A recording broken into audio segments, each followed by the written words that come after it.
Good evening. Pete Buttigieg about to take the stage at one of two fundraisers here in Seattle. Both are private. Both cost a little bit of money to get into. This one, tickets start at $25. The next one, well, it's a little more expensive. Now, the presidential hopeful is the youngest in the field. He's really leaning into it. Buttigieg is a self-proclaimed millennial, openly gay, served in the military, currently serves as the mayor of South Bend, Indiana. The Democratic field, of course, is a crowded one, and you can expect to see more high-profile candidates here in Washington state. This comes as the state voted to move up its primary date more than 2 months early, so we'll be among the first in the state to vote for a Democratic nominee. As for the hometown guy, Inslee, well, he's trailing behind Buttigieg when it comes to raising money. According to second quarter numbers that were released, Inslee raised significantly less, about $3 million. Buttigieg raised nearly $25 million. From here, Buttigieg heads to a private residence in Seattle. The ticket for that, about $1,000 a person. We'll have much more later this evening. Back to you. All right, Sebastian, quick question for you. You spoke to some King County Democrats today. What did they say about supporting Buttigieg? Well, King County Democrats are not going to make an official endorsement until later in the race, but they did say that with Washington State moving that primary date up, expect to see Washington to be more of a player in the presidential race, more so than ever before. They say to expect more high-profile candidates as we ramp up to the 2020 election. Back to you. All right, Sebastian Robertson, live at the Showbox. Sebastian, thank you. Meantime, the Republican National Committee put out this statement today. It says, quote, with a questionable record as mayor of South Bend, along with his support of sanctuary cities and free health care for illegal immigrants, Pete Buttigieg would be disastrous for Washington state and the rest of America. They go on to say, meanwhile, President Trump has delivered for the Evergreen state with job creation, higher wages, and record low unemployment, end of quote. Well, the obvious point is that Pete Buttigieg is campaigning in Governor Jay Inslee's territory right now. Angela Russell joins us with a look at how these two candidates compare.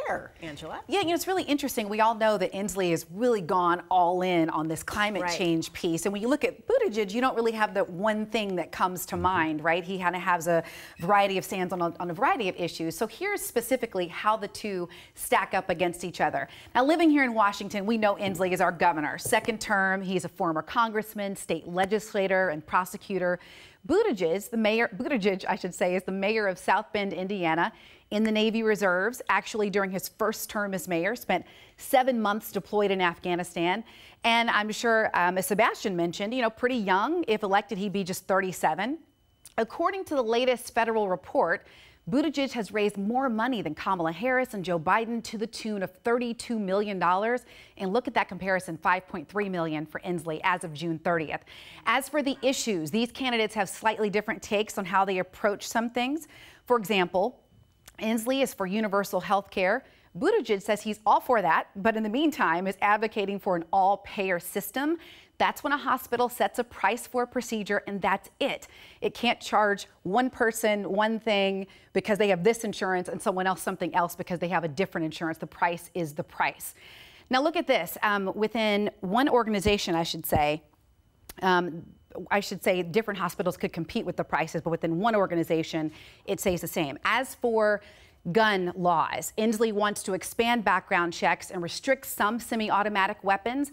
Buttigieg is advocating for a national gun licensing system. Now, at the beginning of this, we talked about the signature idea. Inslee, all about the climate change, comprehensive, calling for 100% carbon neutral electricity, zero pollution in all new residential and commercial buildings. Buttigieg is pitching what he describes as a new call to service. And the ultimate goal of the plan is to set up a pipeline for as many as 4 million high school graduates every year to do a national service program. And Joyce and Mark, you may have heard people talk about this is their idea to get rid of student loan debt. In his mind, this is one way to address that. You do a service project, you can get some student debt forgiveness, or you can get vocational training. So that's just one of his ideas to address that. Now, how do these candidates compare in terms of what counts right now? The polls. Inslee has seen his support dwindle to under a percentage point. Buttigieg is enjoying support from 8% polled. So he's kind of up there. And when you think that he's a mayor of a town in Indiana. And money is really what this is about, right? And he's raised a ton so of much money. Exactly, 32 million compared to Inslee's 5. I mean, Inslee really took a risk on the climate change issue, considering people say it's their #1 issue. Democrats say it's their #1 thing, but it hasn't translated to those polls. So this upcoming debate is going to be so critical to see if he can really have that magic moment. And even still, we have a long ways to go. Whew. You had long to remind ways to us. go. We do. Thank you. Hang in there. Angela, thank right. you. And speaking of what Angela was just talking about, a week from today, we will hear from all of the Democratic candidates for president. The second round of debates, July 30th in Detroit. Buttigieg will share the stage with 9 other candidates, including Bernie Sanders and Elizabeth Warren. Night 2 features Washington Governor Jay Inslee. He will go up against some of the top contenders like Joe Biden and Senator Kamala Harris.